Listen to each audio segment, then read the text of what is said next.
السلام عليكم ولا قلبي وانا سلامي soo dhawaada maanta waa muuqaal ay iska soo duubay marka aniga gacmaha ka faranaa markii aan weynayo oo xaafadaha dhex marayo waxaan jeclahay inaan muuqaal iska soo duubo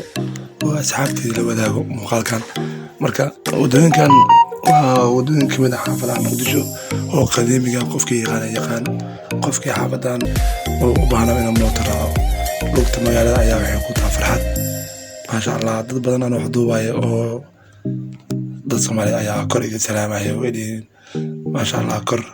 salaan ay taagay maasha Allah magaalada sawir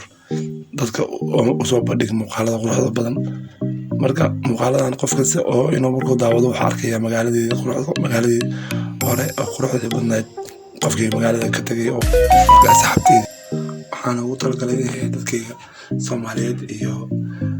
dadka ugu xiran oo aad u qalbi wanaagsan marka flow badan oo qurux badan caasimada meel walba ka tagaya qurxoon magaalada xaafadii ayaa muuqaal ka duubaya badda waxaan isoo duubaya meelaha goobaha ganacsiga goobaha dadka isugu yimaadaan qurux badan magaalada ayaa tagi doonaa waxaa tagi doonaa xeebta Liido muuqaal qurxoon ayaa soo wadaa aad joogtiin waxaan rajeynayaa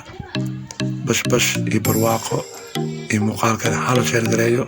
muuqaalo badan oo xiiso badan ayaa soo wadaa badhow maaragtay adiga la yaabdo quruxdiisa muuqaalada marka waa mar walba waxa iska jeclaanay marka alla markii guriga ka soo baxayo hadda mooto saarnaya dalwanaayba inaan muuqaal iska duubana oo maaragtay gacanteeda ayaa baratay in muuqaal iska duubto